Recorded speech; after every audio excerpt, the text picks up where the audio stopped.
Can you hear me now?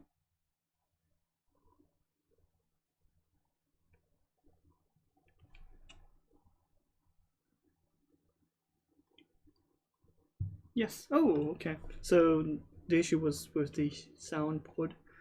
Okay, so I have an issue with my tongue right now. So if it's hard for me to like, if it's hard for you to like listen to me talk, it's because of that. I have a thing called glossitis on my tongue, and it's on my tip. So it's really hard for me to talk. So what I was just saying was that we have a couple of exciting news related to the summit itself, and you can check out the details on the middle of the screen, and you can check the event details and the sculpt of details on the screen. So if you go to that URL, you can see that event happening. It's going to be happening on October 23rd, so check those out. So for today's stream, I'm going to be making a cloth out of the model and going to make some couple of dummies so I can try to get some designs going.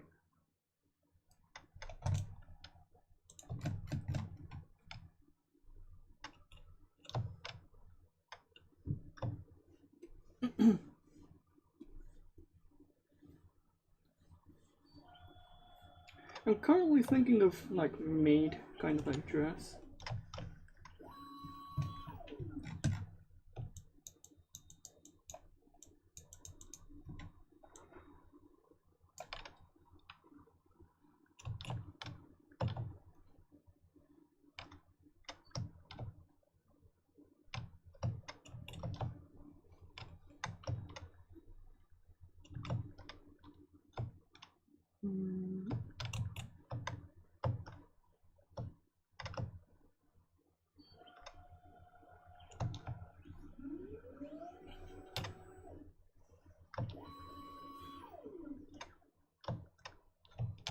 Something like this.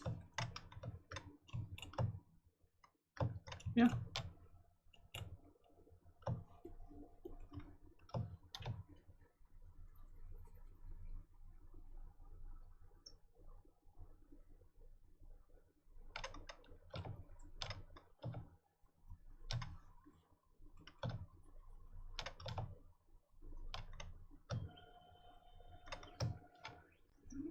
I don't know why, but like speaking in Japanese is not that hard, but speaking in English without the tongue is really, really hard.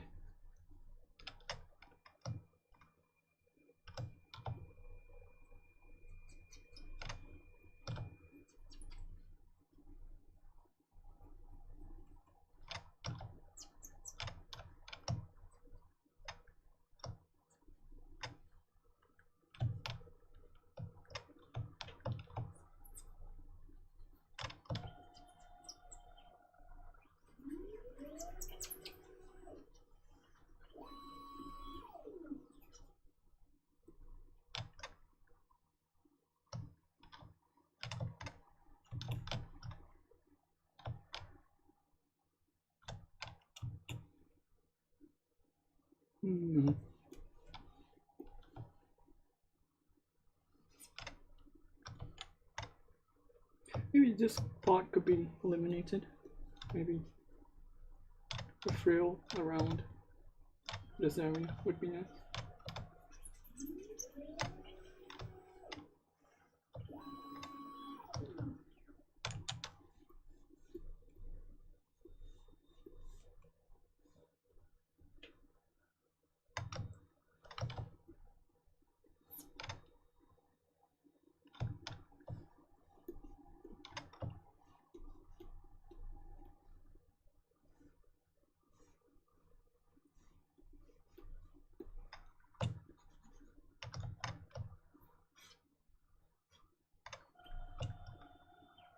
I have a couple of like issue with my bodies right now because like I had a back pain and I still have a back pain issue, and I went to the doctor to see what's happening, and I took some like x-rays of my body, and the doctor just told me that you don't have any issues. Like, I was like, what do you mean no issues? And he explained to me, looking at the X-ray images, I didn't really have any issues, but I have a back pain issue. So I don't know what's happening with my body, but yeah. So I don't know what's going on, but it's still like it still hurts. So I'm like using some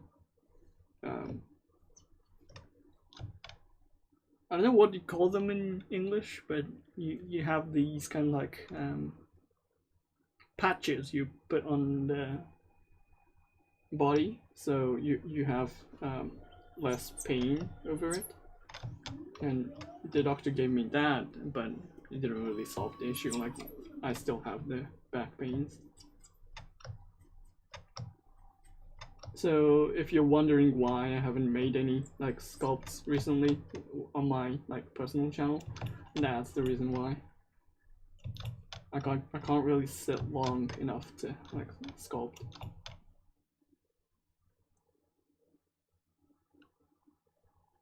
Yeah, seems like it. Yeah, the doctor told me to like, you should walk more.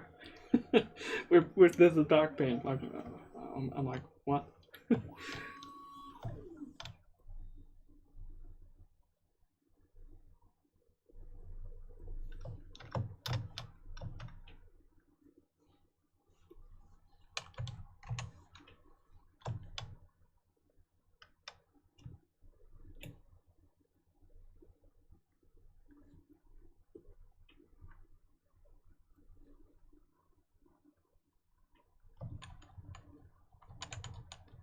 I could just use inflate,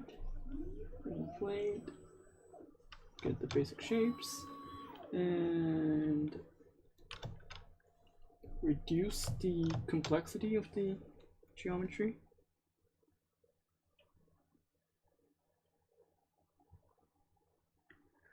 I don't know. Like, I'm doing a couple of exercises. I'm doing walks. I'm doing more push-ups and stuff like that.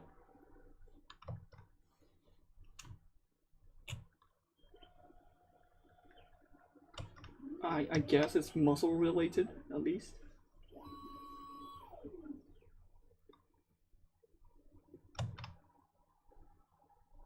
And it's usually like after sitting more than like 3 hours, and then or like sleeping more than like 4 hours, it starts to be painful for some reason. I don't know why.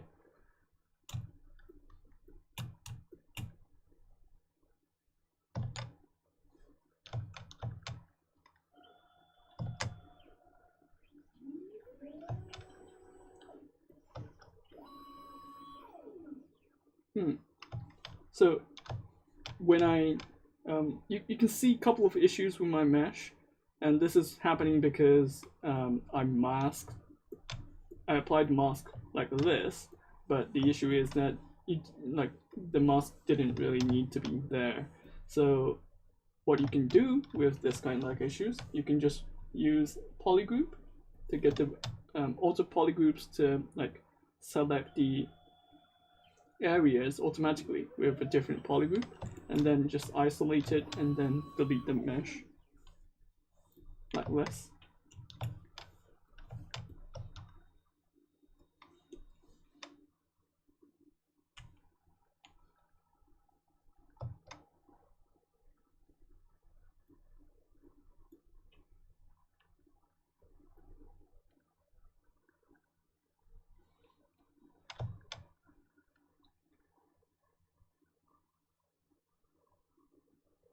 Swimming is good. I can't really swim. That's my issue. Like, I don't like swimming. And also I have I drowned once. Like, so that makes me really hard for me to like try swimming. It's not like it's hard to say. Like, I didn't really actually drown, but like it was a close situation. So welcome Nightwolf. Welcome Defiance. Welcome Frank Cocoa. Welcome KZ. Welcome Gaming Mania. Yeah. There's a chance it could also be the mattress bed. Yeah, I suspect it's a mattress issue. So currently I'm thinking of a replacement. But that kind of like thing costs money for some reason, and yeah, like I'm thinking about like replacing it soon.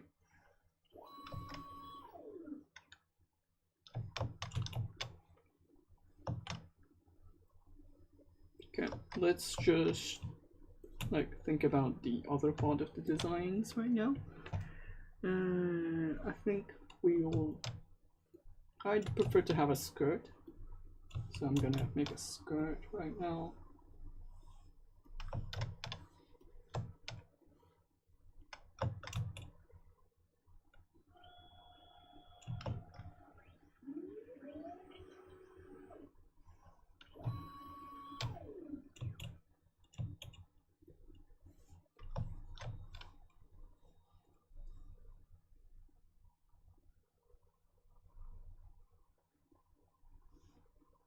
Edge loops, delete loops, and then I don't really need the top part.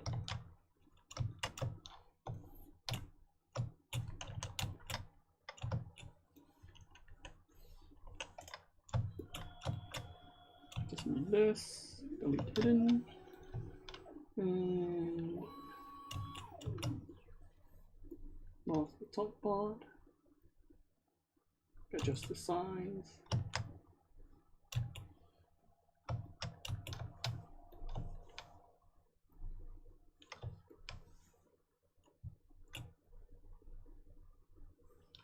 Also, I think I can show off a couple of like techniques related to cloths.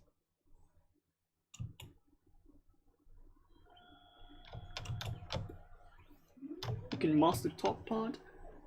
Maybe need some couple of divisions. Zero mesh. Not 5, 2. Yeah, it's okay. Should be fine. And then mask the top part. And collision volume. And simulation.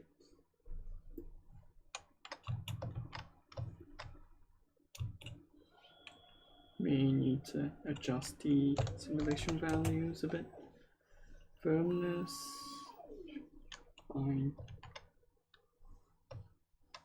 I think I need to adjust the top part afterwards. Gravity, collision volume, inflation 0.1.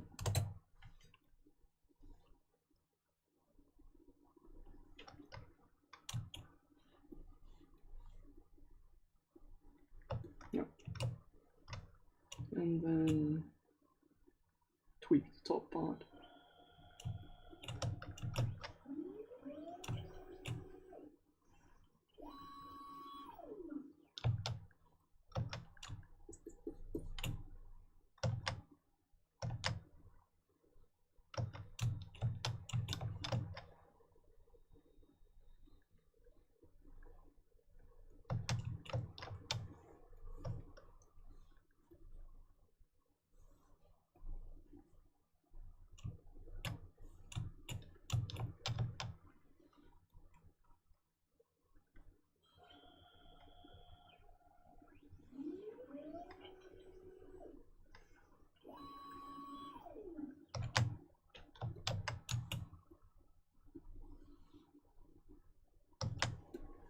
May want to use the cloth hook.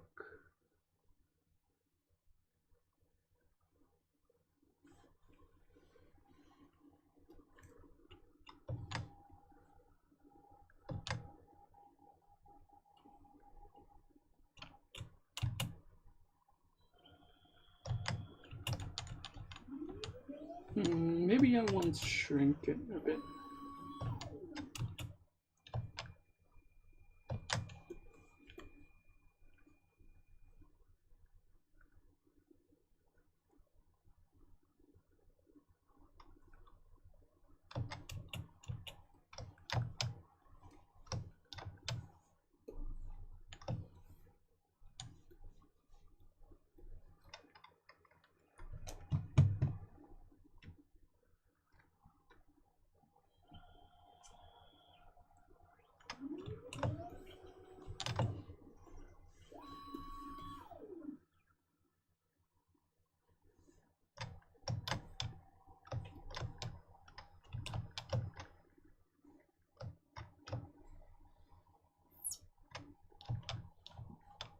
Something like this, and then shrinking.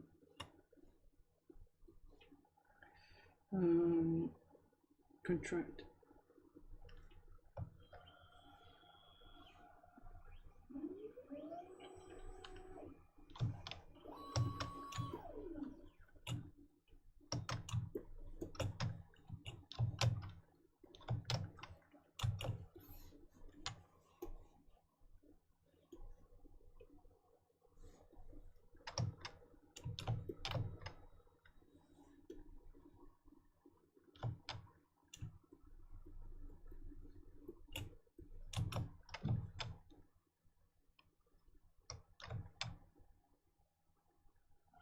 Any favorite anime from this season?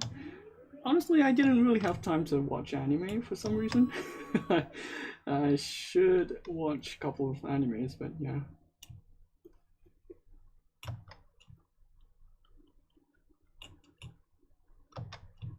What's your favorite anime this season then?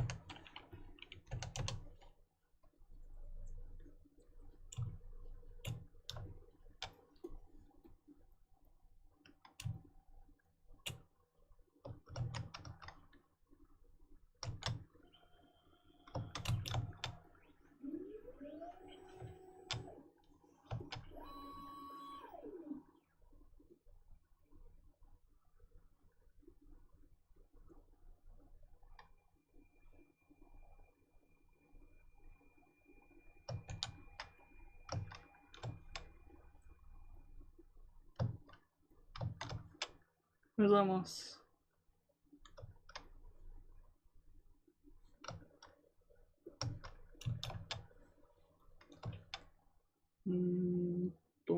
プロンがね、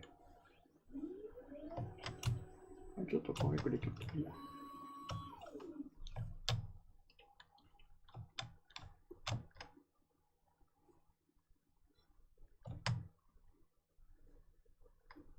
I want some like skirt to flare out a bit.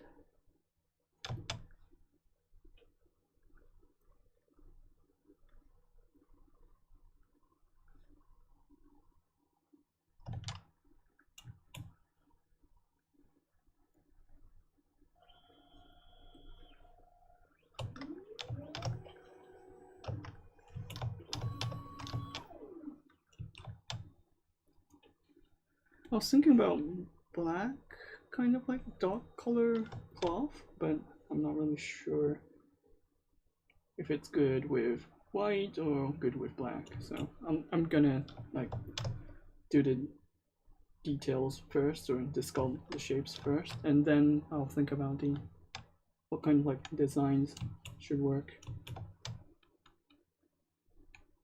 I'm about to sleep. I can show the wrap mode of the brush works. I think it's the curve options.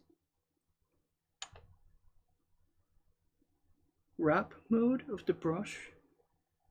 What do you mean by wrap mode of brush?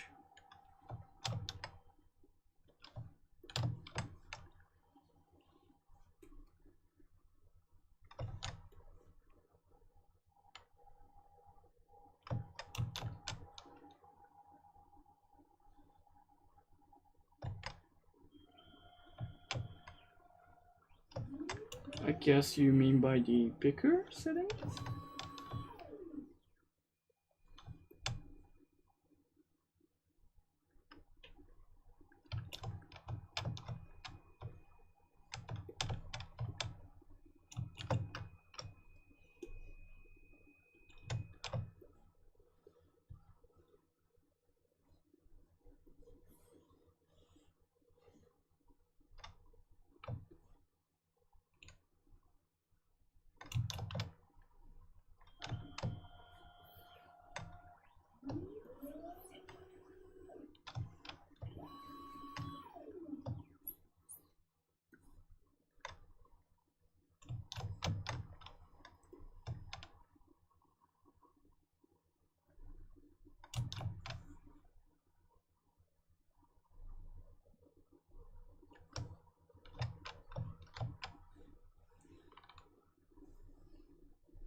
Curve options, he said turn on the wrap mode or the standard brush over there. What do you mean by? I'm not sure what you're referring to. So I don't know what you want to do at the end, so I can't really guess what's your thing that you're looking for. You mean wrap mode?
Companies making a game based of nymphs? What's a nymph?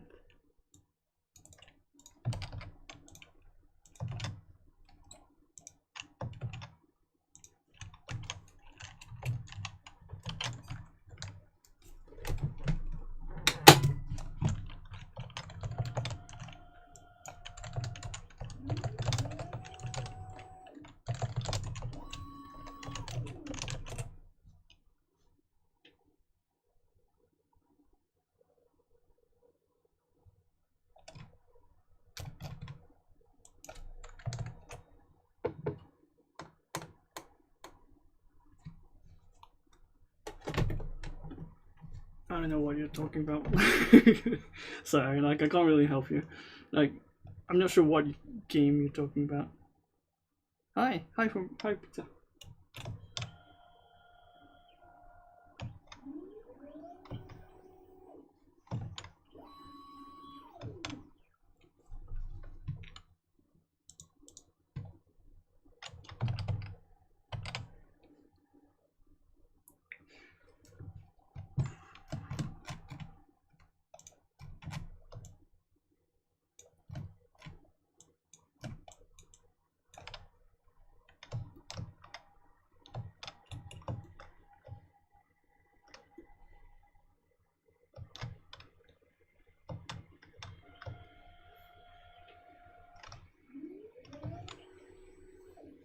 Currently thinking about putting some gloves, so I'll just temporarily change this part to white and then think about some geometries later, but like I think I'm gonna change some things on the fingers, so just temporary.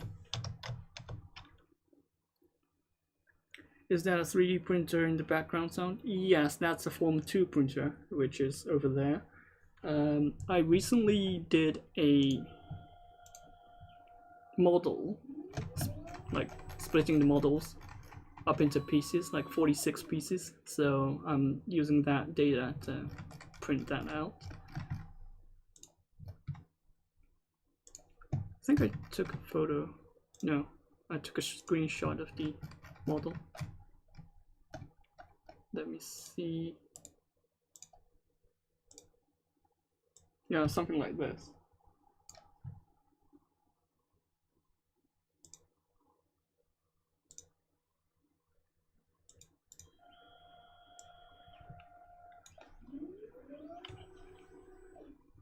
And I have a sample print, which it failed, but like you can see the details of the print.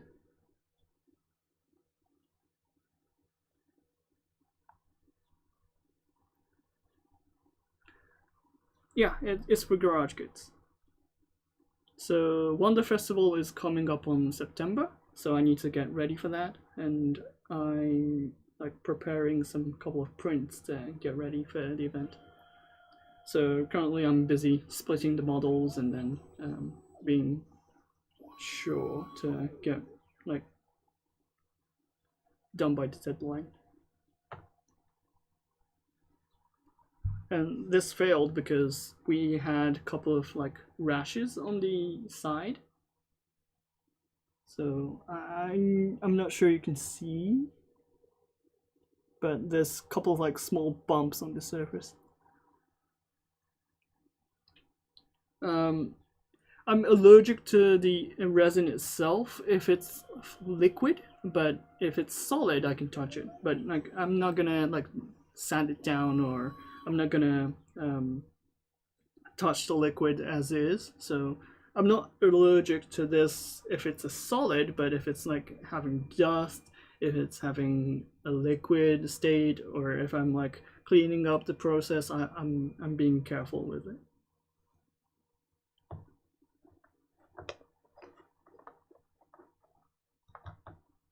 Sometimes make you itchy. Yep. Just be careful if you're making something with resin.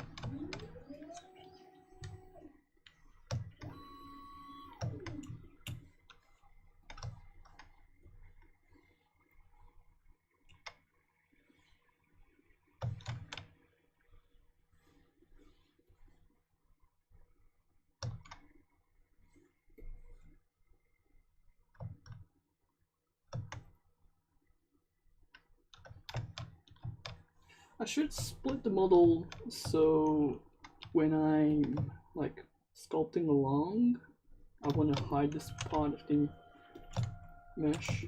Should be easier to do.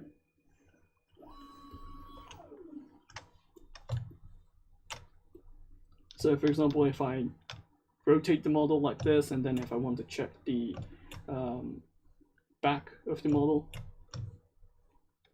I should be able to like switch like this and then be able to check it. Couple of issues with the arms.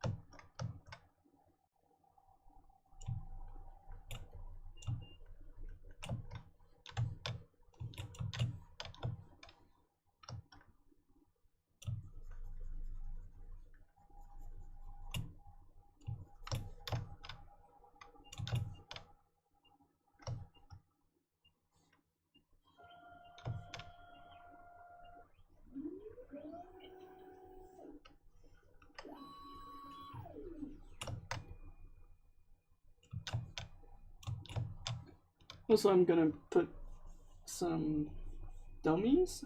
I'm thinking about like having a sword or a knife, but I'm not really sure. And I'm gonna have. I was thinking about like having a small like knife on her hand.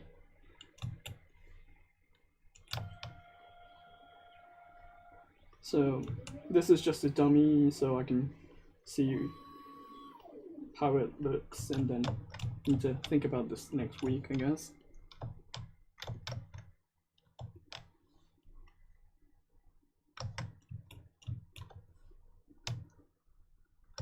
I was thinking another thing about like having a shield and a small sword, but I'm not sure.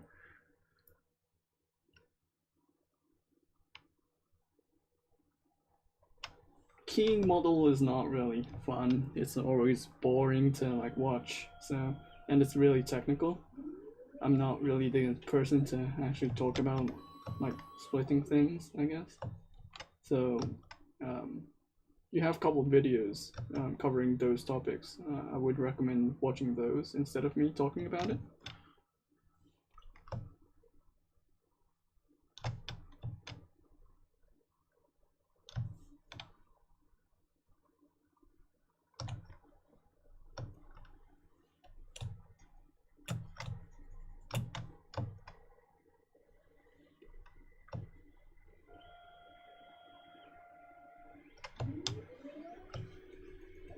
I can talk about a couple of like simple things, but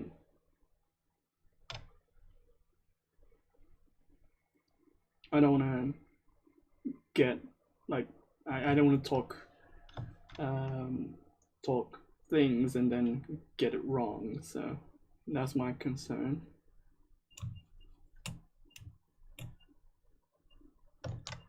Especially for the industry people, like they know more than me, so.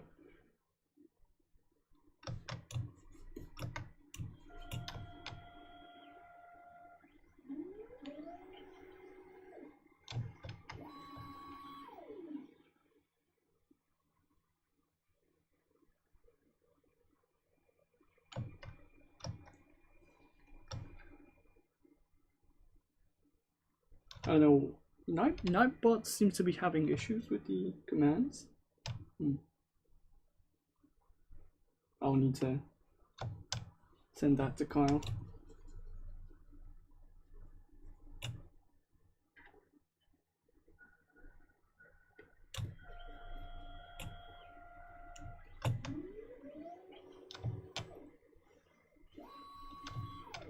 Do you use live boolean to key? Yeah, of course. I use it all the time.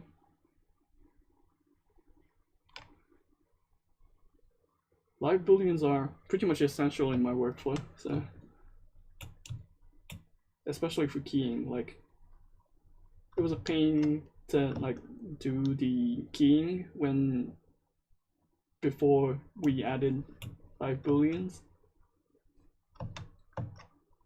and now it's like pretty much easy to go. Like you can estimate what's the result gonna look like, and also you can see if the placement is fine or not.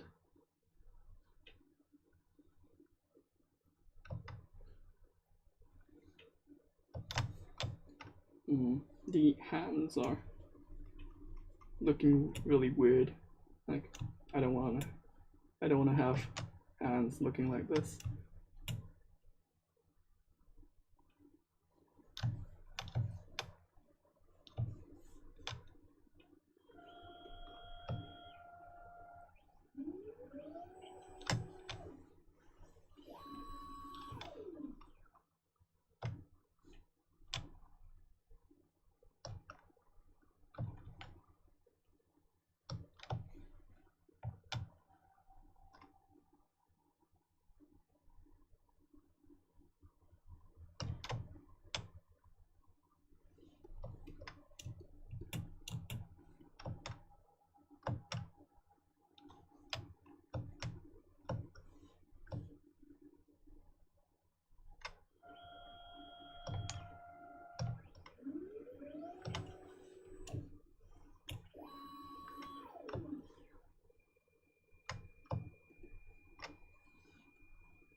Ecuador, hey, welcome.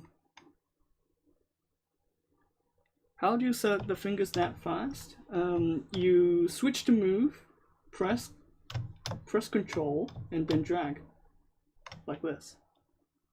So it will mask accordingly to the topology. So the thing is, you need a clean topology like this. Mine is not really clean, but like it does the job. And then after you center the gizmo, just rotate. So you can do this.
Do you use Substance? No.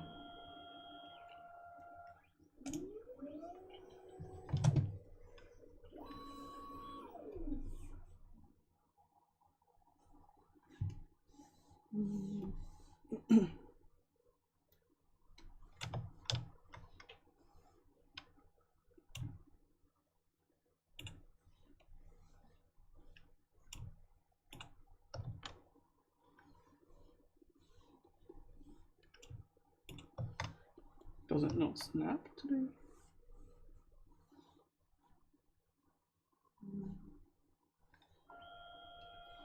Let me see, I don't need additional areas like this.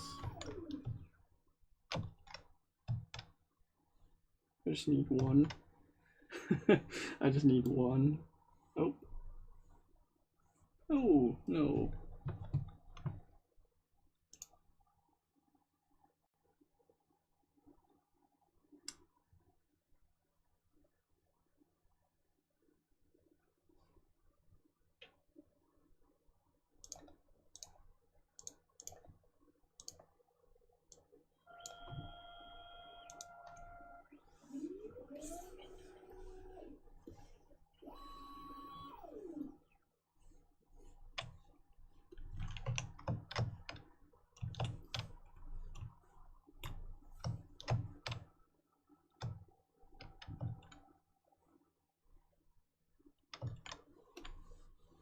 I just need one curve on the surface. I don't need these, but yeah, like I think I'm just gonna split this. So this cool frill is made by I think it was S-Milk, or if you search SM frill.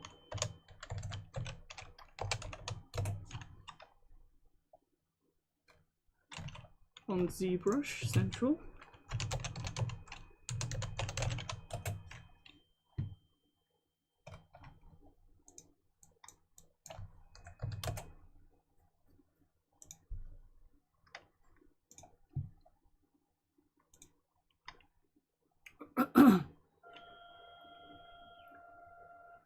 So if you go to this post, you can download the frill.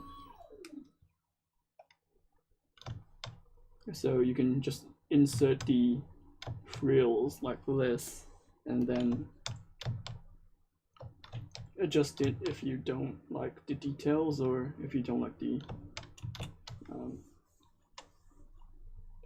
shapes. currently I'm just gonna split this into parts and then have the things that you only need. I'm not gonna need this, I'm not gonna need this, and I think I'm gonna insert a couple things. I think it's better to have lazy mouse off.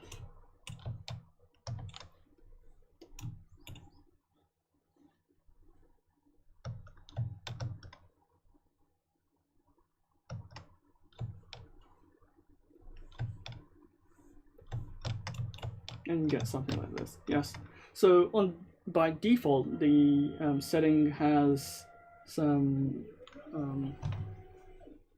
lazy mouse, so it doesn't really snap to the edge of the model if you're using Shift key. But if you change the setting and then switch the lazy mouse off, it's gonna have the snapping effect. So if you switch the mesh and then if you turn on the lazy mouse off and then change or adjust the settings, you're gonna have the effect like this. Not sure if I'm gonna do this or the other side. 24. Looks fine. Okay, then split by parts, and then you're gonna have a couple of meshes like this. And if you want the mesh to stretch, you just need to adjust the individuals by moving it around. So most of the hardest part is tweaking this to look correctly, but the difficult part of getting the base mesh is pretty much done.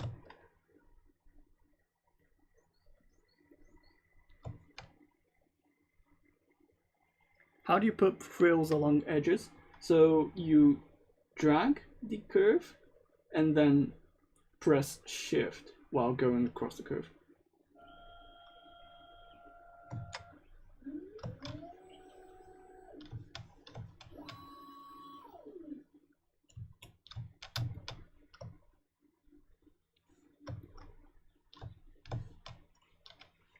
So I can show you. So if you go to, for example, if you go to curve multi-tube, and then if you go across a hole and then press Shift, you're gonna get this kind of effect.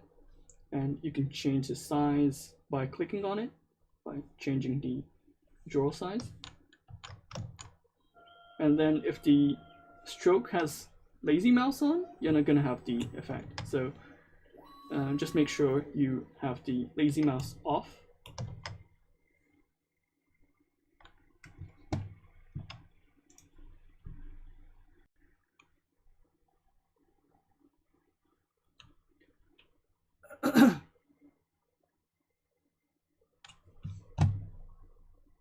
Maybe we have some odd meshes on the data.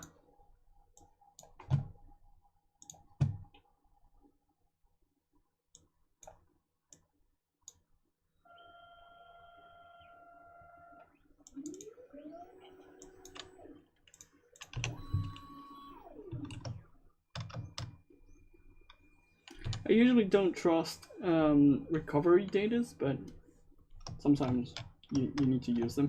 So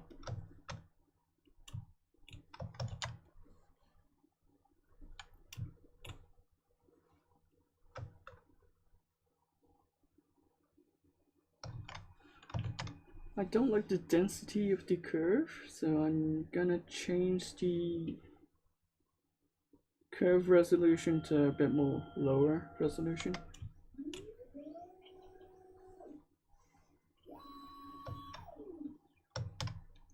Something like this, so I can get a bigger frill on the side.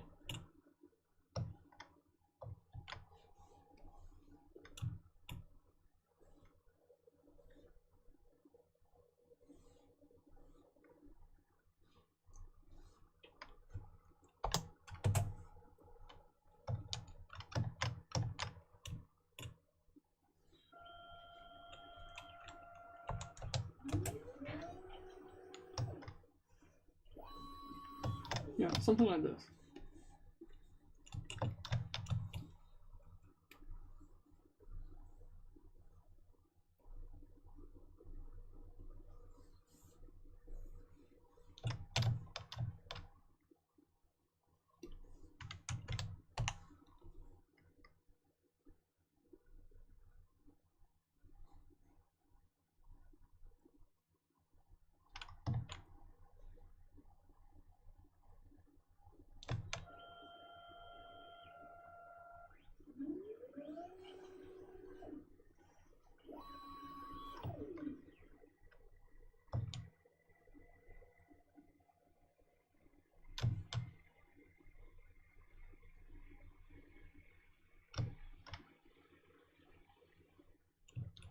Did you paint in the eyes or the textures? For this model, it's a separate.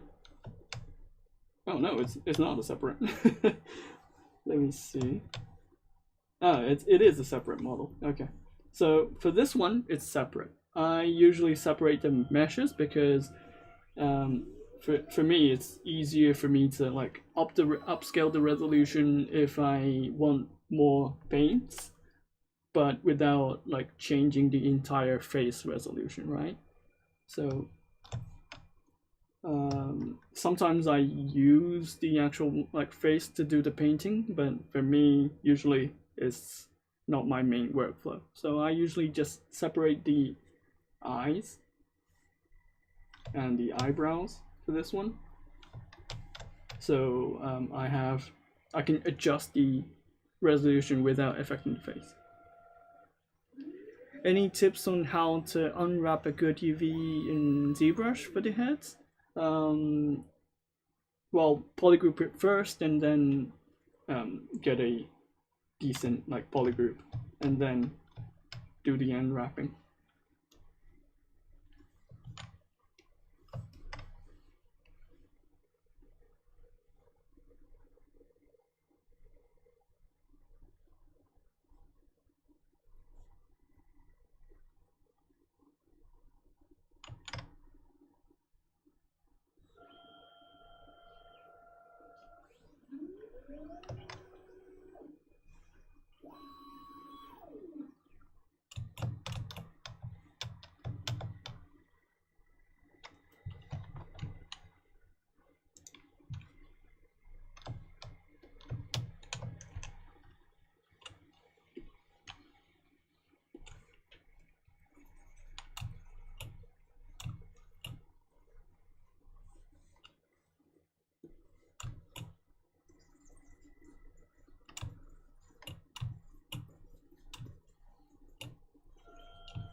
Thanks.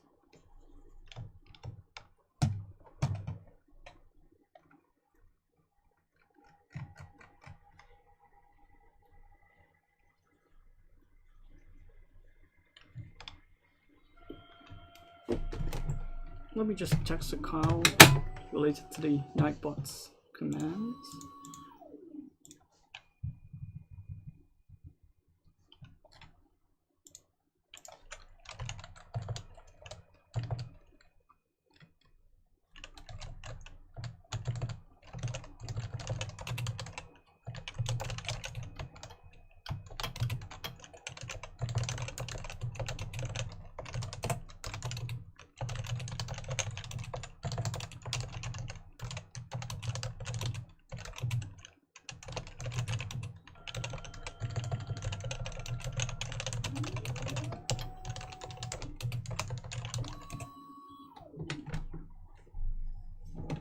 I would love to see your approach in ZBrush recreating this hat.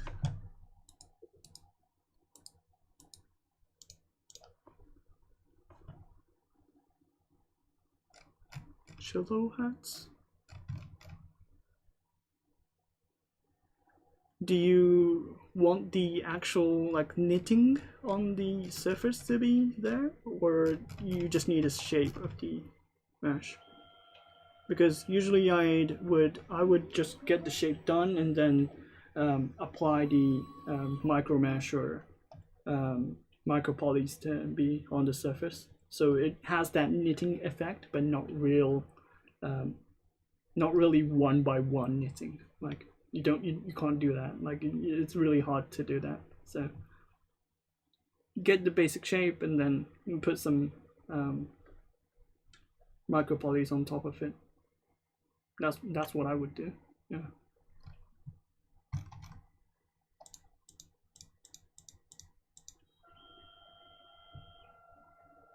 Usually micro mesh or micro polys.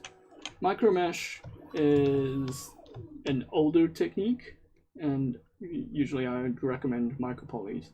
Micro polys will, like for example, if I have a mesh like this,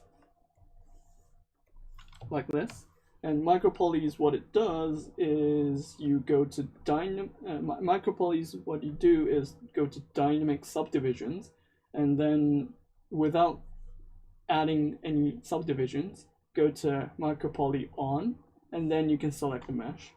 And you can also press Control and then select a specific mesh, and then you can see the individual like donuts getting applied on the surface. So you can do the same thing for like knitting, like this. And if you don't need this much details, you can downscale the resolution by using like ZBrush or something like that, and then you can have less geometry. So for example, if I do like 1K ZBrush, you're gonna have this kind of like shape. Okay. What about the shape? I'll just start with. Okay, I'll just make this one. It's not that hard. Like I'll start with a face or a sphere, and then just mask out the shapes.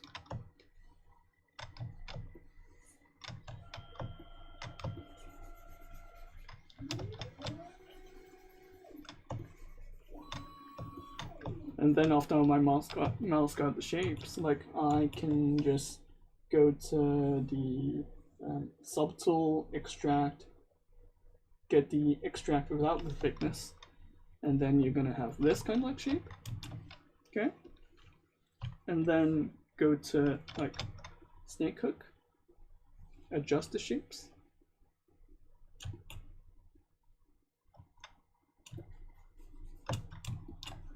And then put a bit of like the top part.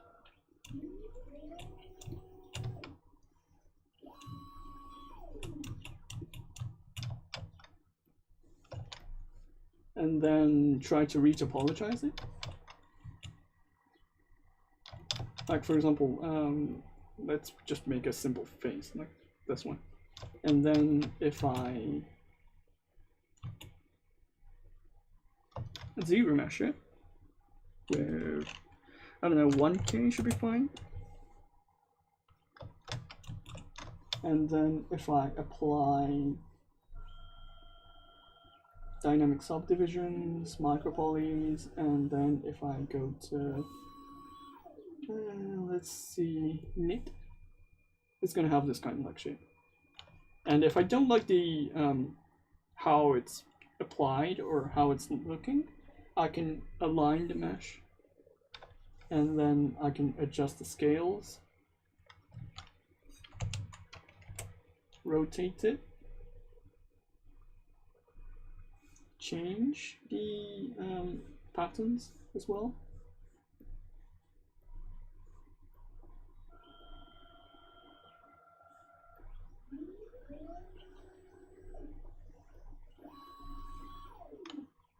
And then also what you can do is this applies to all the geometry. So if you don't want some parts to be following that shape, you can slice it like this and then split accordingly. You can press split, then split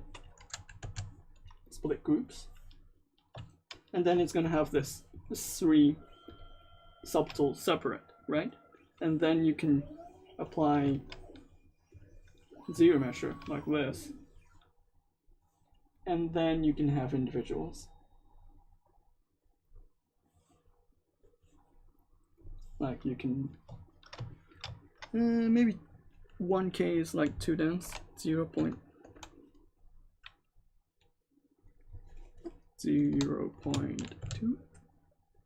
No, 0.1 should be fine. And then you can have maybe 0.2 is fine.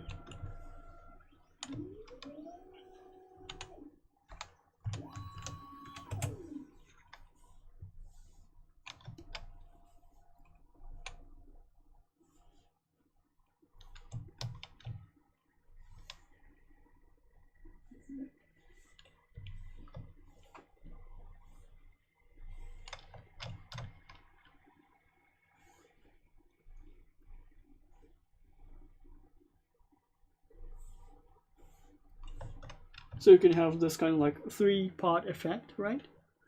So yeah, you can just combine a couple of like details with using these kind of like patterns. Also, you can confirm this and then get into more details as you go along as well. But usually is not the kind of like resolution you'd use in most cases. Like if you're making it for games, you're not going to use this kind of like really high detailed stuff. Usually you just need to have a color and a couple of bumps related to the knitting. So you just need to sculpt so you just need to get the basic shape done and then sculpt on top of it. So you don't really need to go into this details. Some people do, but yeah, in general, it's not the actual like workflow you're gonna see. I think there's a couple of like, sorry with the noise. ZBrush.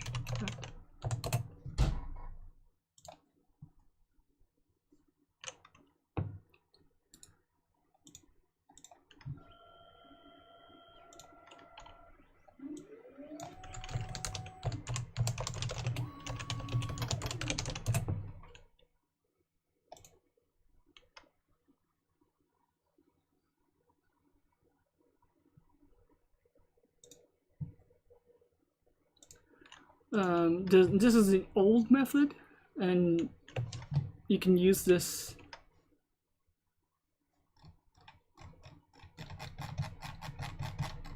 You can use this knitting effect. Let me see, where's the post?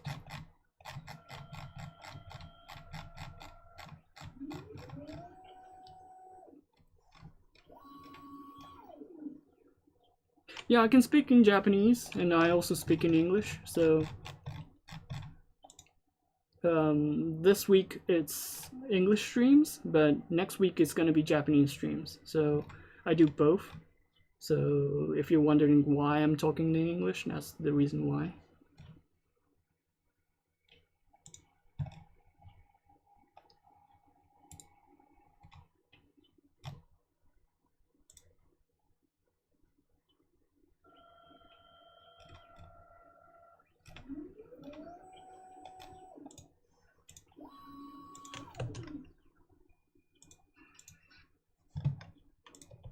I think you can watch this video for the knits.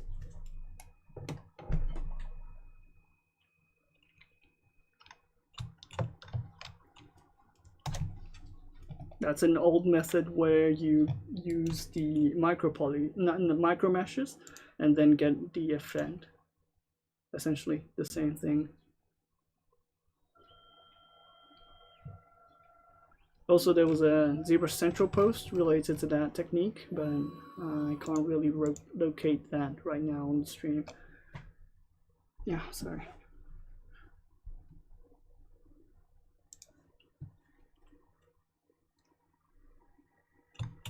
Okay, back to the sculpt.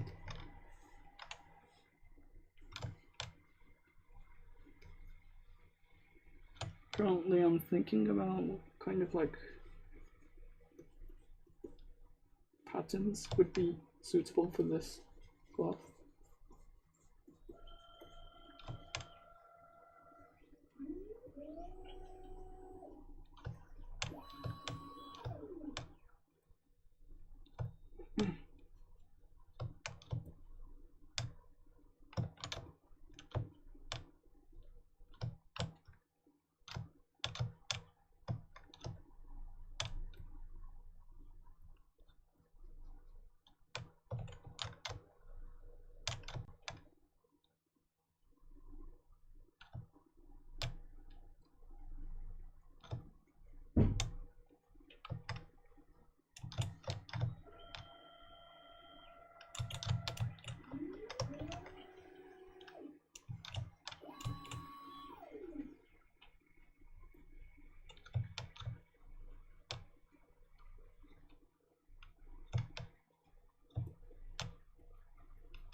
Any advice to people who want some ZBrush gigs in Japan?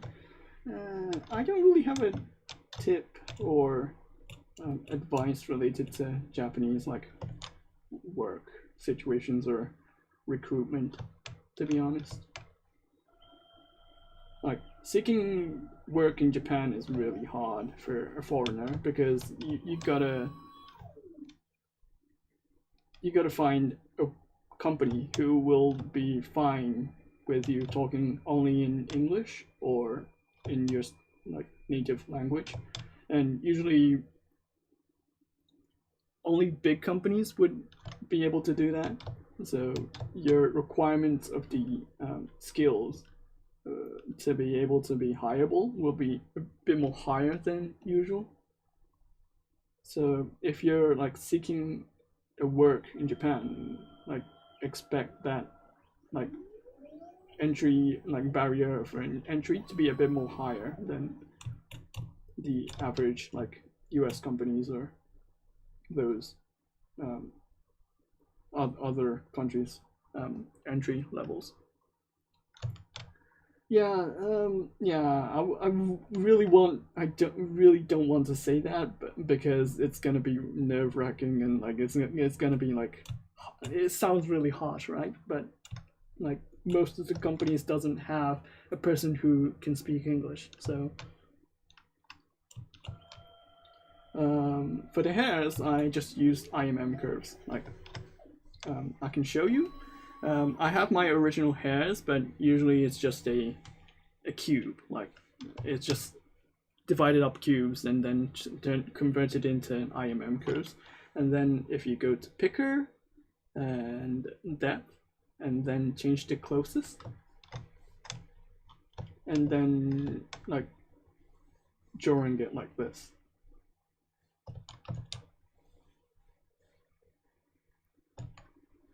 And then confirming it, and then smoothing out. That's pretty much it. Like, I did it on last stream, and it didn't really take me that much to do the actual process. So you can take a look at that, and then let me know if you have any questions next week, or the next week.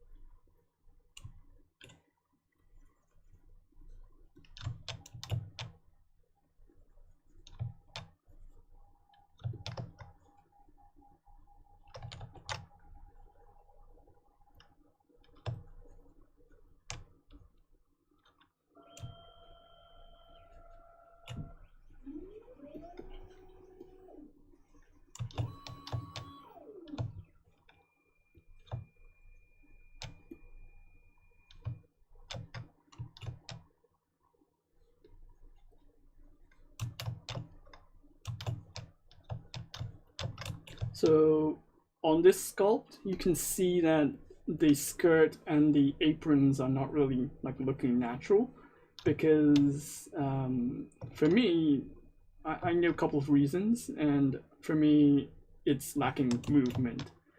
So I think it's better to just remove this frills before I get into details.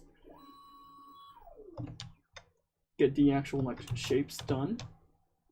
And the other thing is it lacks motion. Like, for example, if you look at the skirt itself, it doesn't really have any like parts where it touches the legs and stuff like that. So in order to make the skirts realistic, you gotta have areas which is like hitting your legs.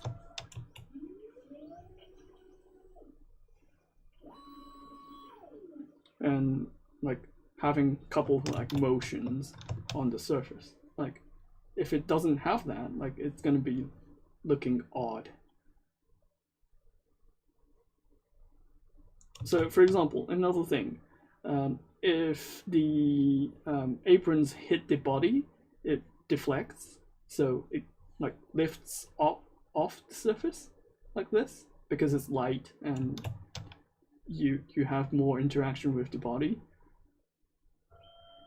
So you have a bit of surface going in and out,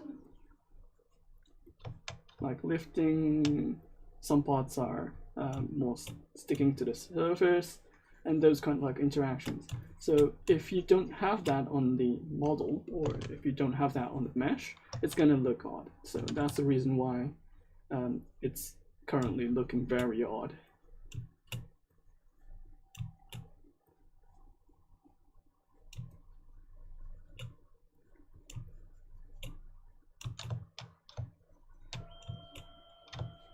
Also, it's better to have a couple of like creasing. For example, if the aprons are lifted from here, it's gonna have that like flow from here. So you're gonna have this kind of like flow, this kind of like flow.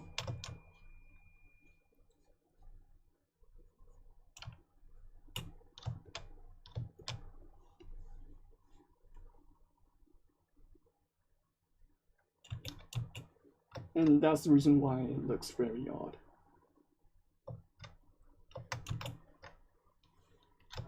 And usually the aprons are not really square, and usually it has a bit of like a length difference. And I prefer to have more 3D elements on the surface. So for example, if I mask the areas like this and then flip it around, I usually just like bend the mesh like this to have some more play on the curvature, or the I don't know what you call them, but you have a couple of like a 3D space on your surface.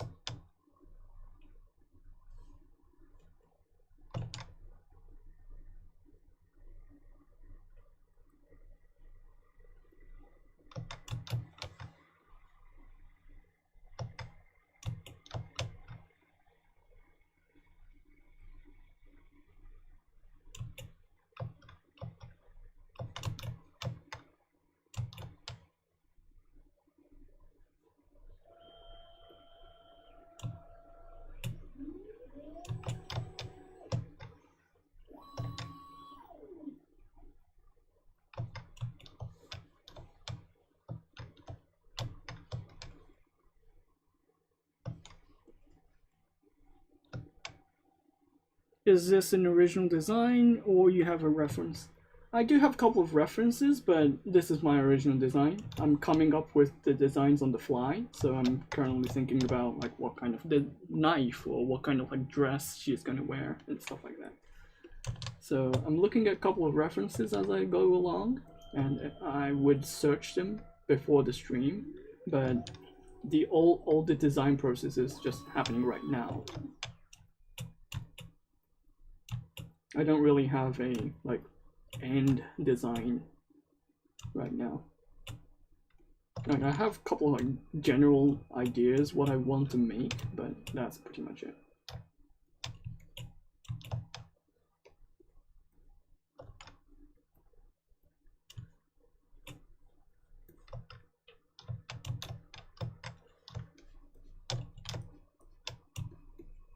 So sometimes I'm really getting confused, or like I'm sometimes getting like my brain is like thinking about another thing, and then my hand is doing another thing, and then I'm getting confused with both of my designs. Sometimes that happens, but I'm usually sticking to my guts, and then if that goes wrong, then I'm gonna redesign things on the next stream. So I did a couple of like streams where I just like ditched the designs on the next stream and then restarted like doing some things, but sometimes those happen. But I think that's the part of the fun part of the designs and making things in general. What is better to do, retopologize or demodeler? I don't know what you're asking. Like, it depends on what you're making.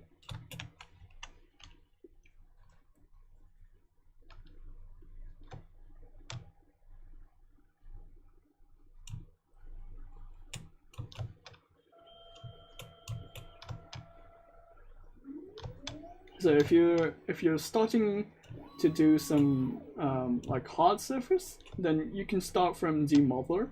But usually if you're making like organic models just like this, it's better to just start with sculpting and then retopologize afterwards with like ZBrush.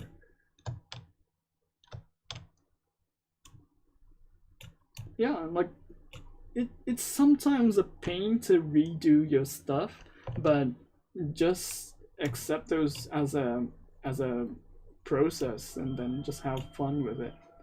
That's what I would think.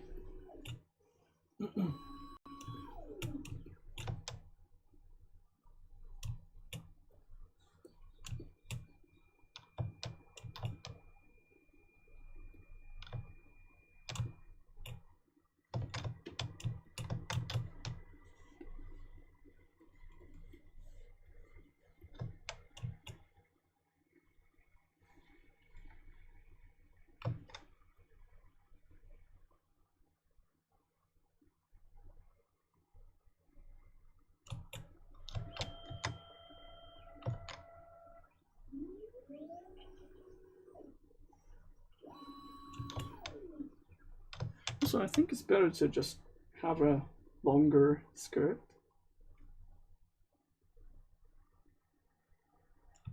A bit more longer.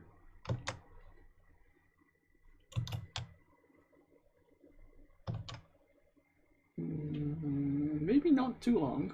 Or I can have double. Yeah. Let me test one thing.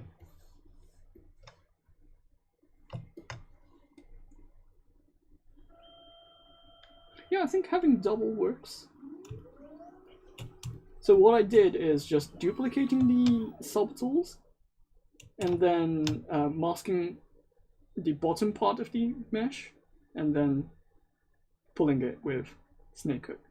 So you have this kind of like double skirt effect. I'm just pushing in a couple of like meshes which is coming outside. I can tweak them later on, but yeah, this is the workflow I'm doing.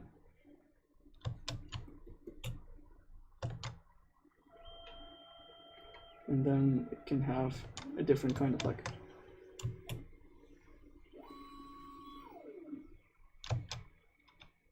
bends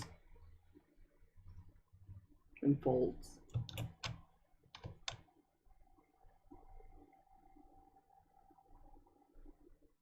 usually better to just split them. No.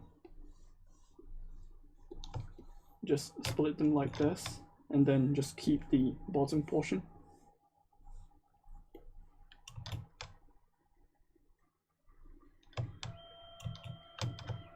Just for design purposes. So, like for example, like if I have the entire mesh, and if I just move this around, it's gonna penetrate the skirt on top. So if I hide them or delete them, it's gonna be easy for me to adjust.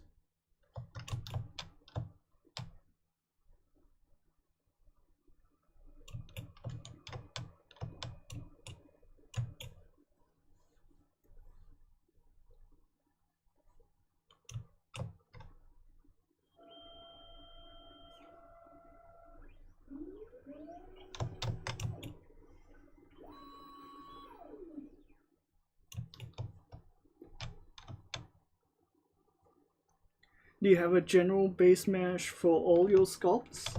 No, I started this from a sphere, so I don't really have a starting mesh that I usually use. I just use spheres, sometimes IMMs. That's pretty much it. Just those.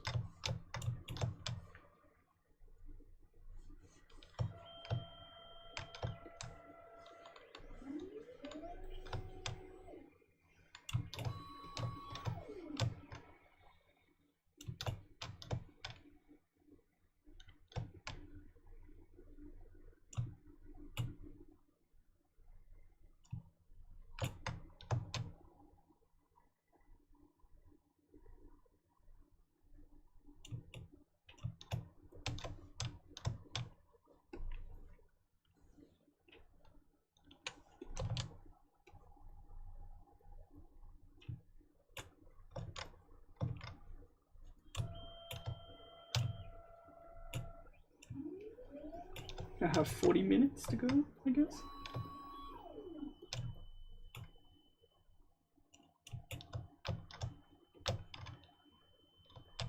So another thing related to the sculpt, and this is colors, I usually don't pick black. I usually go for the darker colors, but I don't usually go for black because it's impossible to see the details with black. So I usually just pick a darker color, and then if I need to actually make it black, I'm gonna make them black afterwards. So, a quick tip.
Once you go asymmetry, you can't go back, yes? Yeah, in general, yeah. Did you sculpt her symmetrically and then pose her to work on the dress? Yeah, so I started the mesh symmetrically from a T-pose, and then pose it afterwards, and then I'm doing the sculpt asymmetrically. And like the dress is a different subtool, so. And then if you have a mesh which is symmetrical, and then if you didn't really change the topology, you can activate symmetry, and then below that you have use posable symmetry. you can use this if you have a symmetrical mesh. In my case, I don't really seem to have one, but yeah. Then you're gonna have a mesh. You're gonna have a topology, like if you have a clean topology which is symmetrical, you can sculpt on opposed mesh symmetrically. But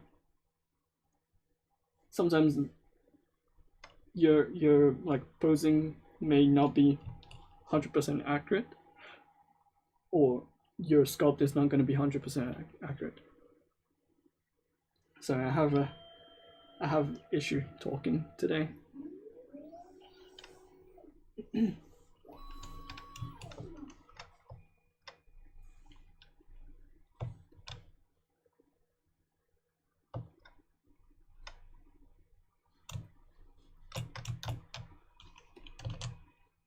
I heard posable symmetry isn't 100% reliable. I might have to try myself. Yeah, it's using the topology and the normal as a baseline to estimate where the position is. But sometimes if you use the clay brush or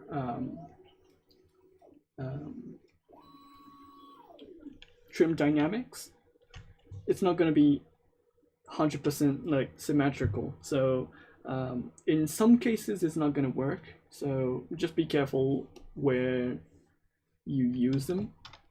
You can get the effects like roughly, but it's not like 100% accurate. That's not the goal of the plausible symmetry, because the algorithm doesn't really have that kind of like capability. There's a couple like research around those kind of like asymmetrical methods, but all of them are not 100% accurate. So it's still being researched. You can look up a couple of papers and you can see a couple of like issues mentioned in the papers as well. So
I'm thinking about the designs, but like, what kind of elements would be nice to have?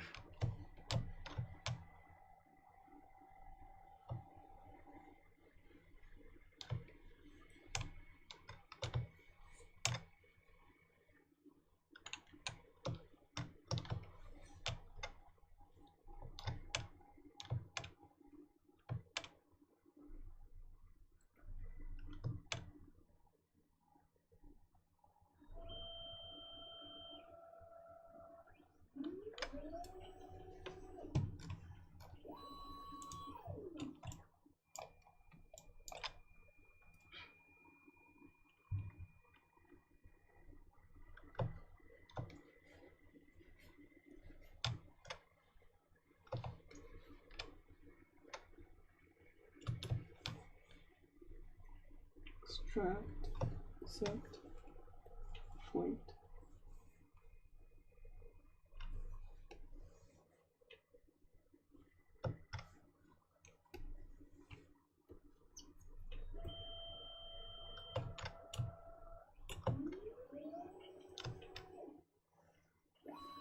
It's just freestyle, like I'm coming up with the designs on the fly, so I don't really have a goal or end goal of the designs. I have a couple of like general directions I want to take, but that's pretty much it.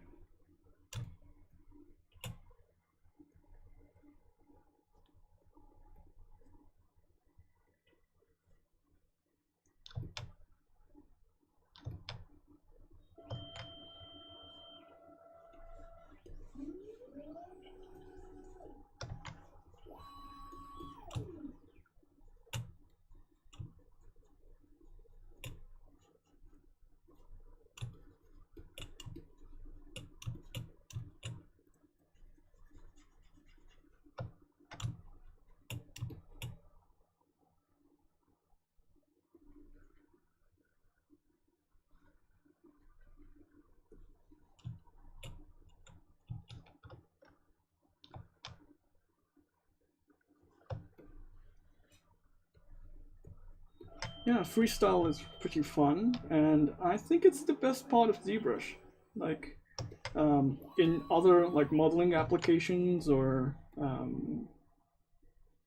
other like traditional 3D methods, you need to like look at the templates and you need to like have a three-slide image for references, even if you are like starting to like develop the characters, or like if you think about the character designs, it's going to be really hard. So for me, the benefit of like using ZBrush is like coming up with the designs on the fly, and then you can just like instantly get the results. And I think that's the best part of ZBrush.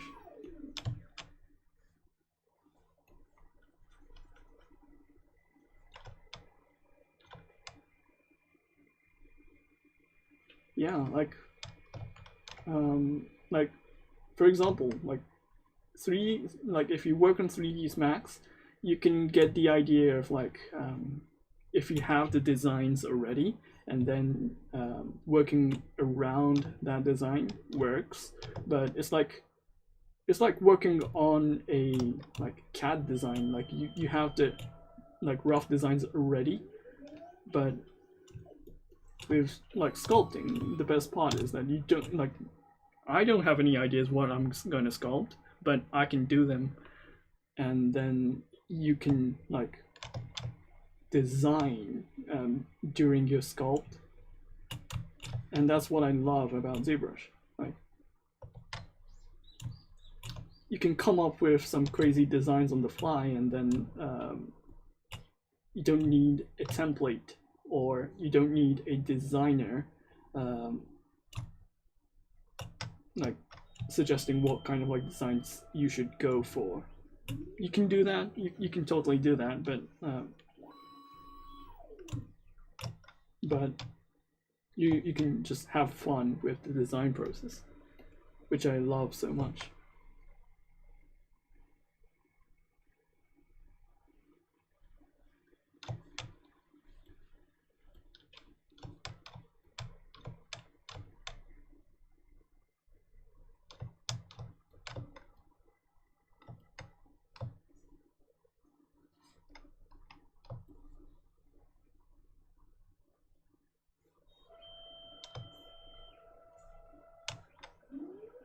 So if someone asks you when you're doing some like live streaming, and then someone asks you what kind of like stuff are you gonna make today, and I can just answer, I don't know, what the heck am I gonna do today?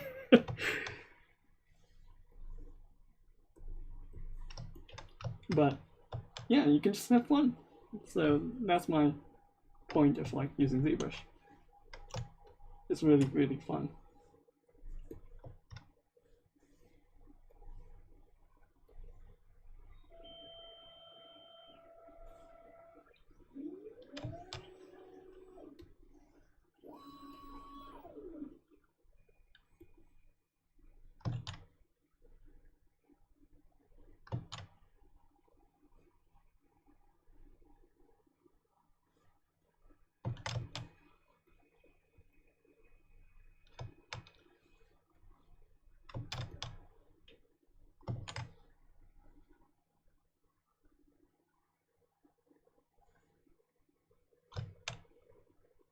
Really? I don't really follow anatomy that much. Like, I'm not really good at anatomy. I do try to get some anatomical stuff correctly, but sometimes it's not really necessary, especially for animation style.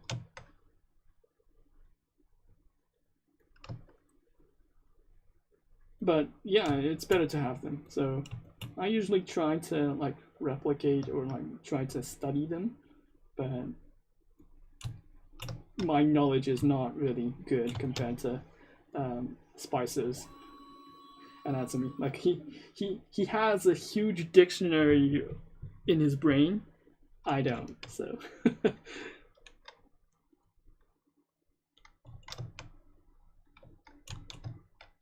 Hey, Paula. Paola-chan?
Do you have any tips for posing characters? Well, not much. Like, you just need to like look at references and then pose them accordingly. And think about where the weight of the pose is right now.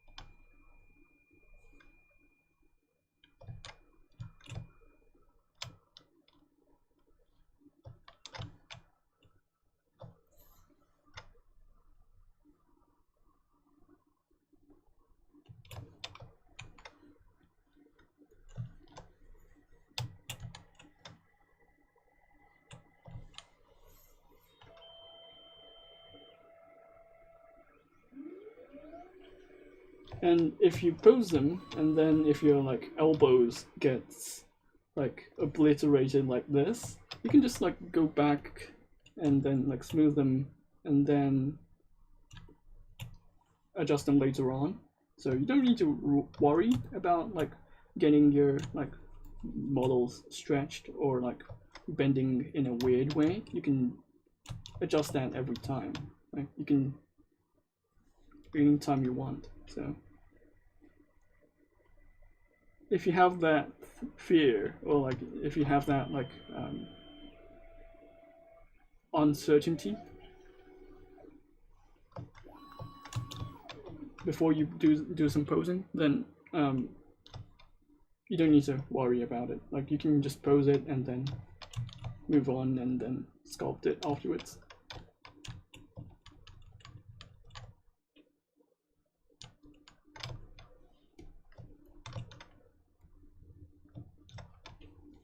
I'm not sure what I'm doing right now.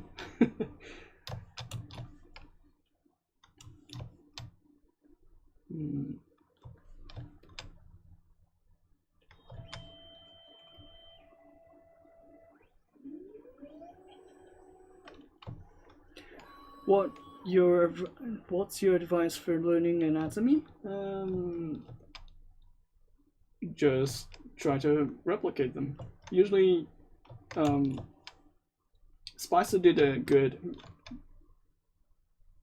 like tip on his last stream, and like he was suggesting that if you don't really, if you can't really remember the individual like names or the muscle structures, you just learn one by one and then remember just one for each day, and then you'll get there eventually.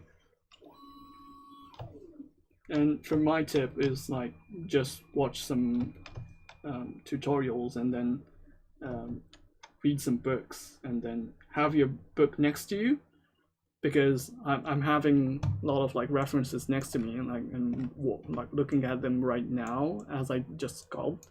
So have a reference next to you and then try to sculpt.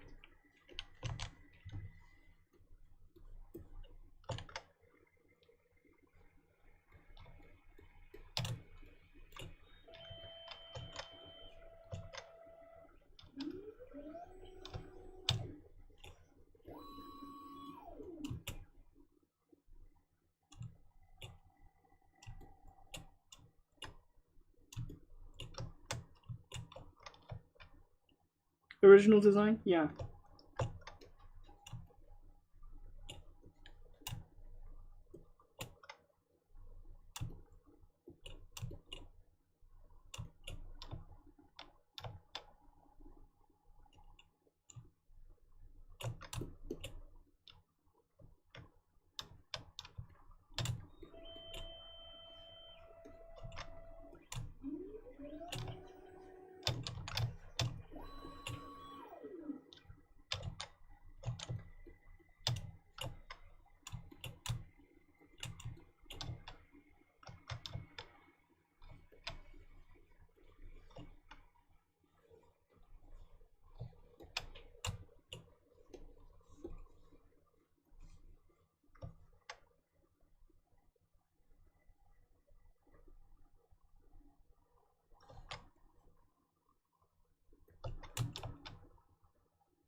Yeah, it's like I usually recommend the Anatomy for Sculptors book, and that's a good book for references. It's better to like it's better you have that book in front of you if you don't understand anatomy. Like you just read through the book first, and then the next time you sculpt, then you have a book next to you, and then turn the page to the like the parts you're gonna sculpt, and just look at the pictures and then sculpt. Try to replicate this.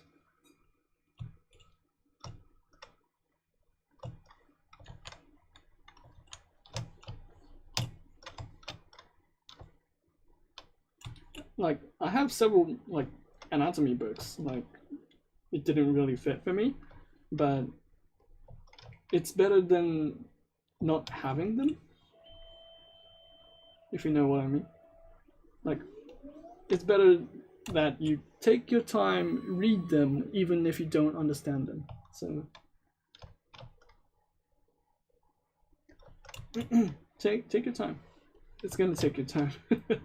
But it's like, it's a great investment for like character modelers or like character sculptors if you're gonna use them every day. So there's no shortcuts to it.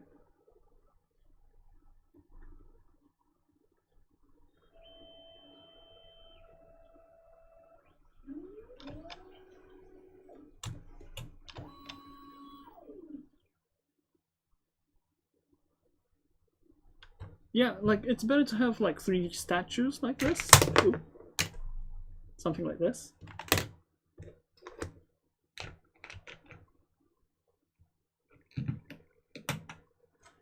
This was, I think it was like 5,000 yen, like $50 on Amazon. You can just have one, and then I painted this in brown because it's going to be easy to see compared to the gray. Like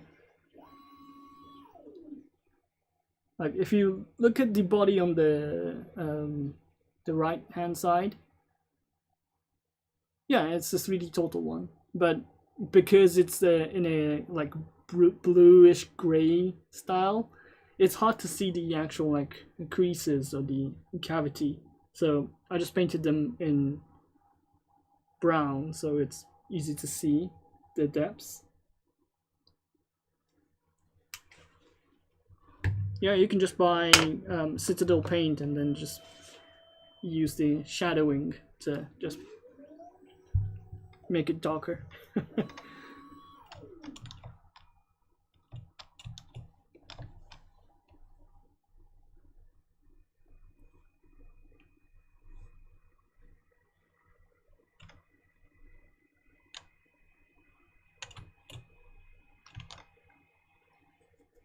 Hey, y'all.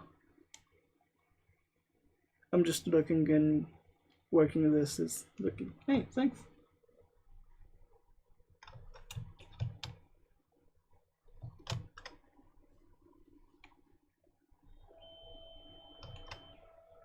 She was naked at the beginning of the stream, and now she has a bit of cloth.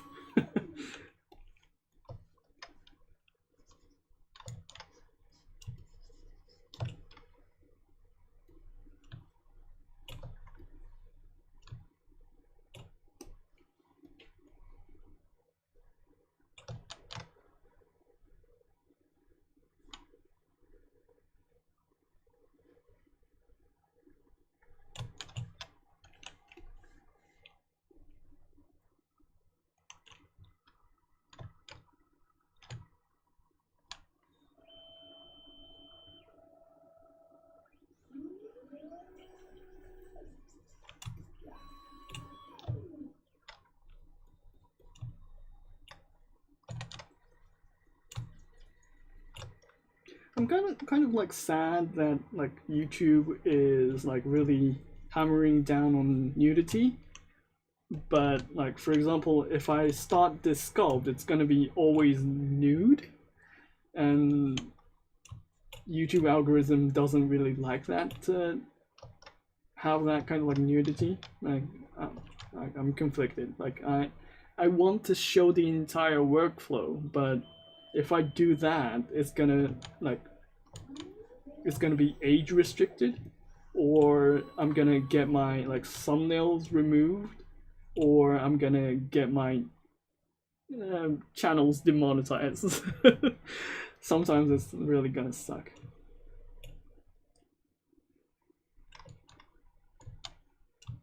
like on my personal channel, like I had my video not really taken down, but like age restricted, and it was beginning of the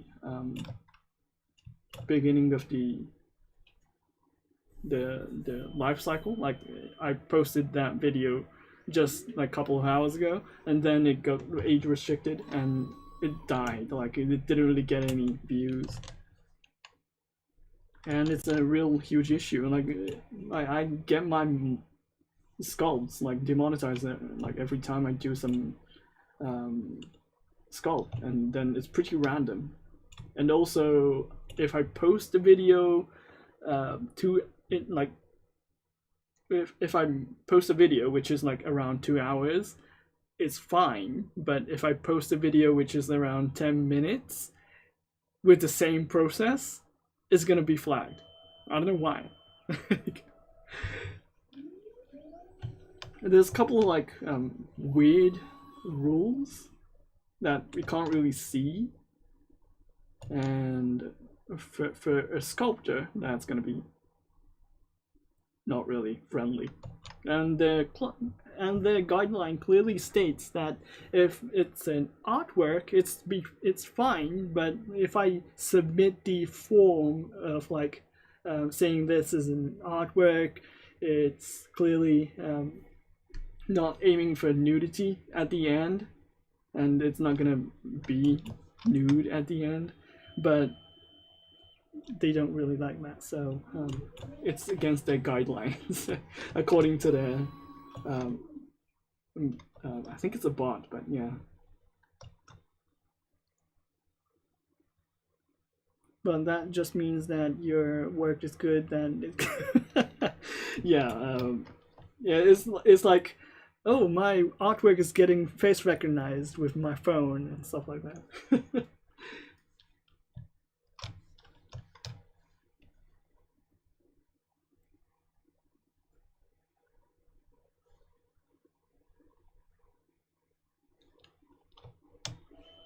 Sometimes it's fun, but most of the time it's not fun at all. Like the process of like just waiting for a reply, and like waiting for like 24 hours and then finally getting a reply is like frustrating.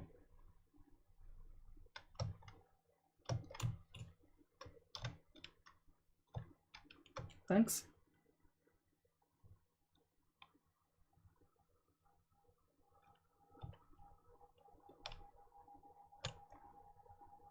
Yeah, I know there's so much videos, and YouTube can't really afford a human to like actually look at every like video, but yeah, like if it's a sculpt, then like it needs to have that like process of being posed, and then it needs to be clothed outwards, so you can't really avoid this kind of like process. And usually those processes are the most like wanted, so people want to see those processes to be happening, but it's really risky for YouTubers to actually post this kind of like process. So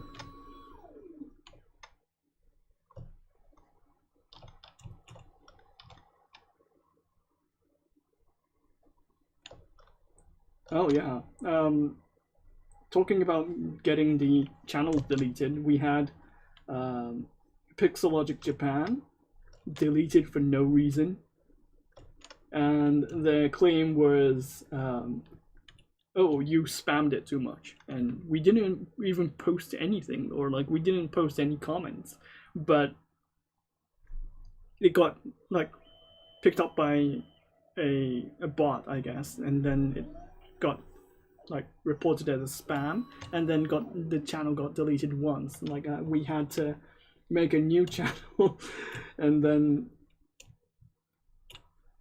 yeah, we had to like post the first ZBrush merge videos on that channel. So yeah, like it's crazy. Like we reached out to YouTube and said, "Oh, this is. I think this is clearly a mistake," but they didn't take any actions.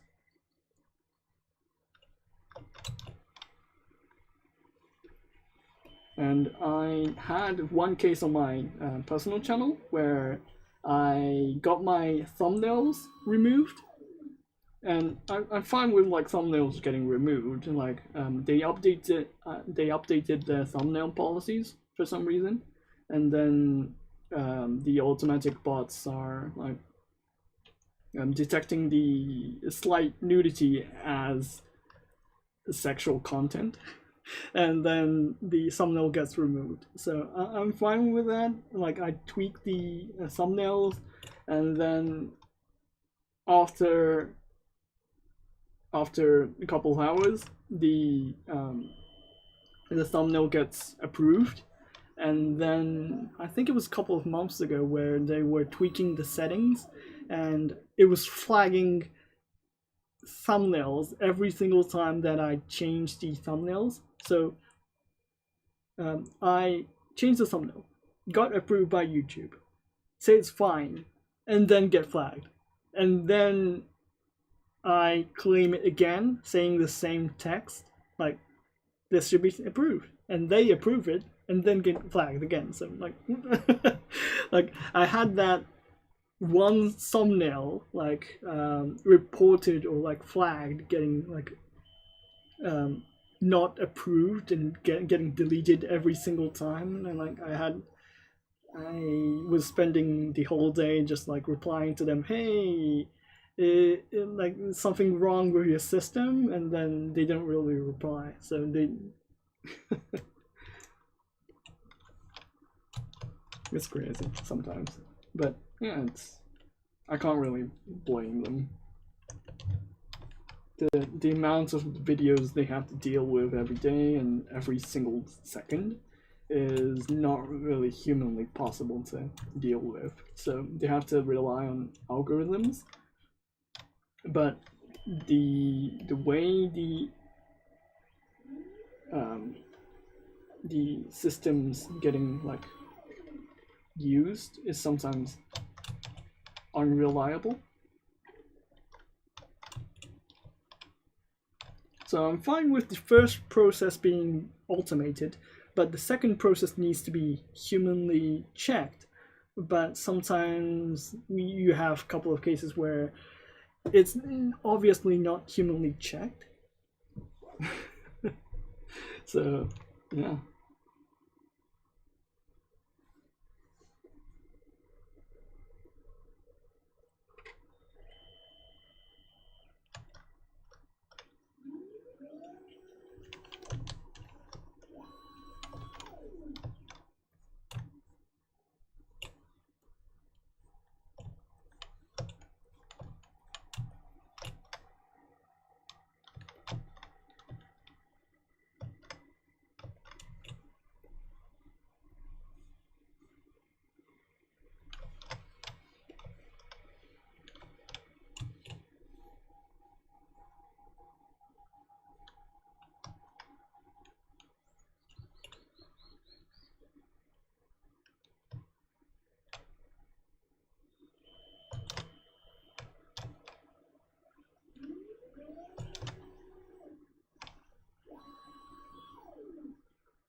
Well, for another example, the art categories could be easily abused.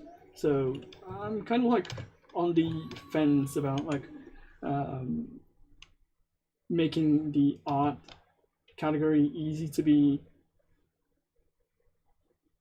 like the art is hard without like making any like skin showing, right? and then like for example, if I pose a model, like you can't really have a cloth on top of it before you pose. It's gonna be a bit harder. So like you expect the art category to be fine with nudity, right? And then other like people who do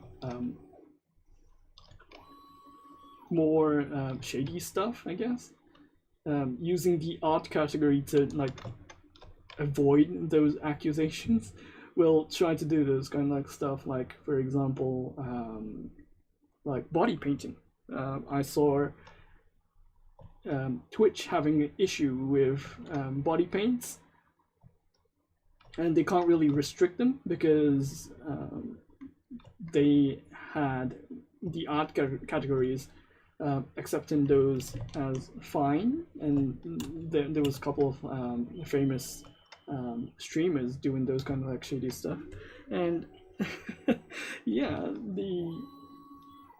they try to avoid it. So for example, Twitch was allowing the bathtub streamers to like to do the streams in swimsuits, but sometimes if I do some like sculpts with characters with swimsuits, it's gonna be banned for some reason. So I was like, what? But yeah, you have those kind of like streamers like abusing the system, and then the system needs to be updated. And I know that's a kind of like a headache for a platform, but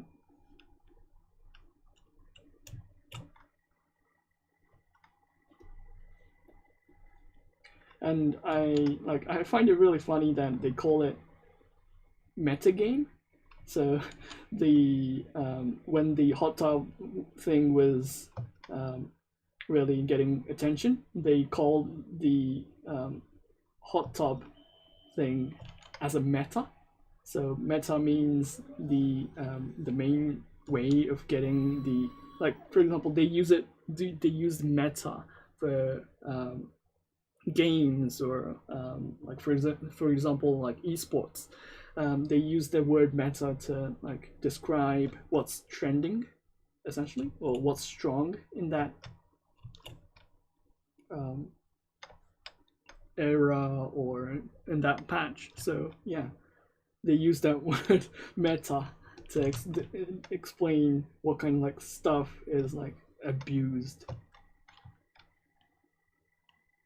Hey, Vector. Do you have experienced opinions in Marvelous Designer? Yeah, they have a good cloth like cloth simulations.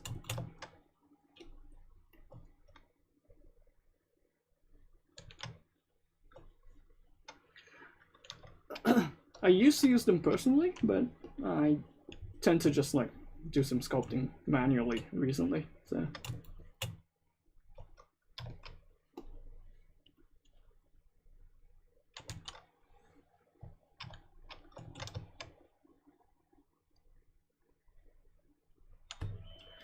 I think Derek would be the next streamer, right? Google Calendar. I think that's from 9, right? Yes. So I'll try to be quick and try to end my stream and before Derek's stream starts.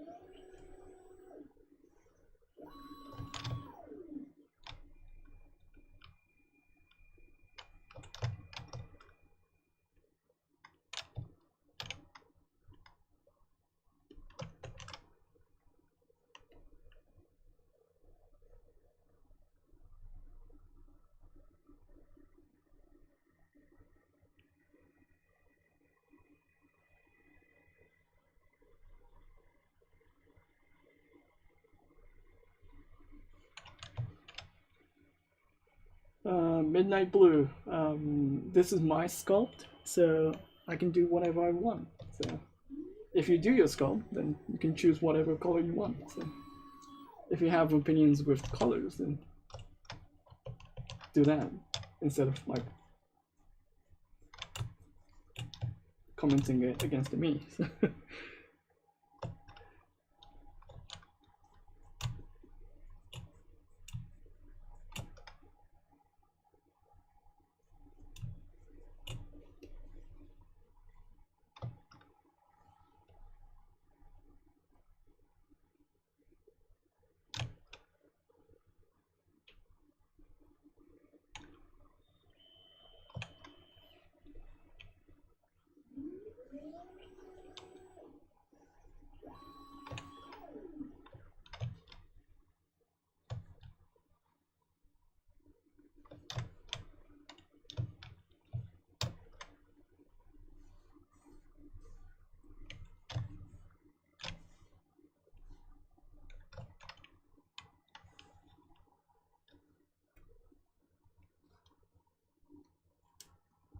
Really? I'm not really doing anything specific, or like I'm not doing anything special. Like I'm just using damn standard and then just moving. So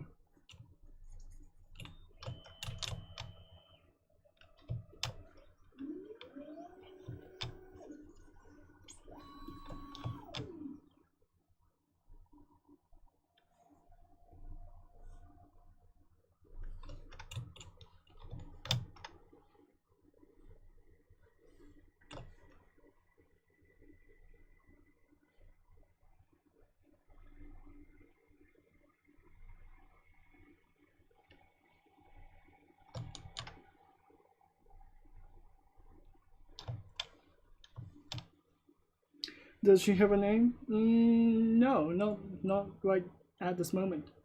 You can choose.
Yeah, for the wrinkles, it's better to think about like where the cloth is hitting the body, and it's easier then if you think about those areas, like where the areas are loose, or is it more tight on the body. So if you like think about the parts where it's tight, you just need to think about the areas like aligning to your body, and then the areas afterwards would be loose, and then it will be tight if there's like actions or like movements. So it's just like using that kind of like knowledge to your advantage. Like it's tension, loose, tension. So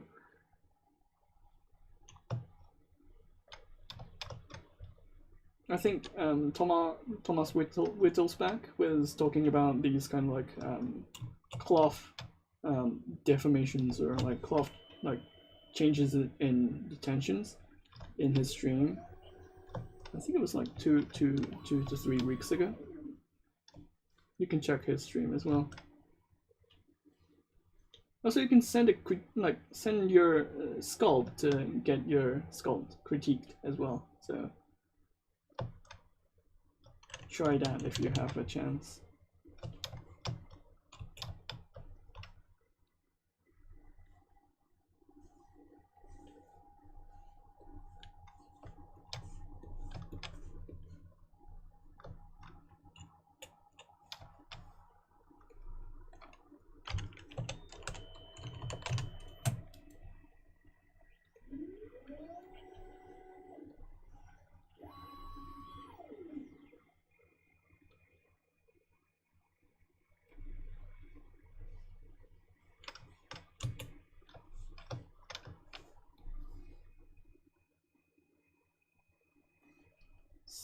Tool Master.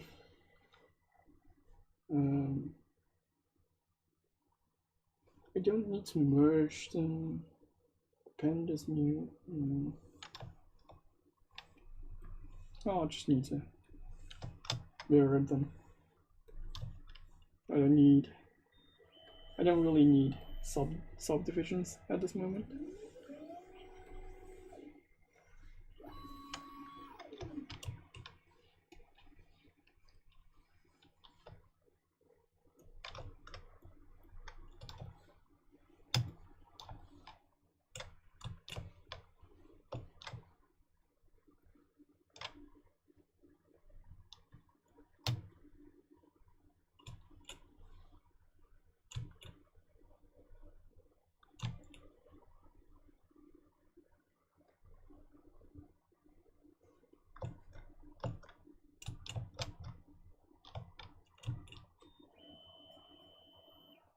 Thanks.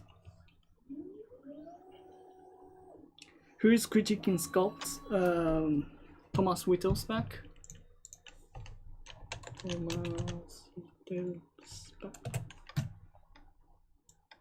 So if you check his streams, he's doing some critiques. So you can upload the models, and then he will take a look at it.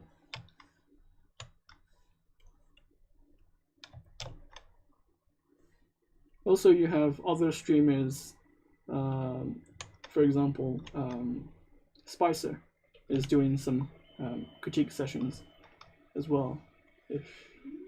Well, not really sessions, like he does them occasionally on stream.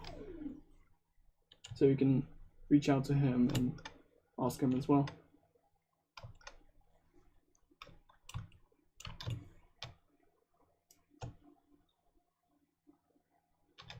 Yeah, he's really good at his sculpt, and like he's good at teaching as well.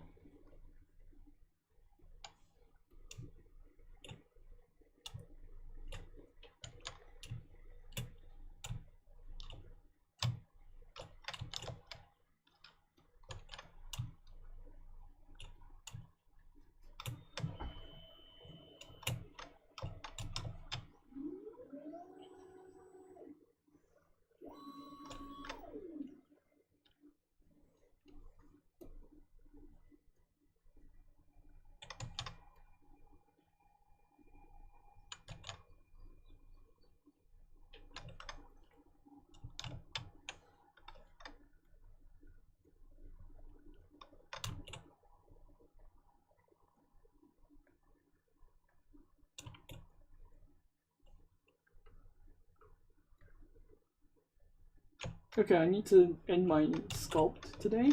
I'll try to add a bit more details next week. Currently, you don't really have any details around this area, so I would want to have a couple like ribbons or some details around it, so I'll try to do that.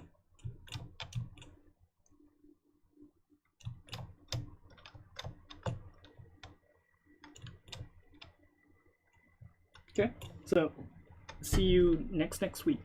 Next week will be in Japanese, and the week after that will be coming back with the English streams. So thanks, and also check out the ZBrush ZBrush Summit coming up on October, and you can participate in the Sculpt-Off as well. So you can check the middle section of the stream, and you have those informations. Yep, thanks guys. Say hi to Derek, and see you next time. Bye.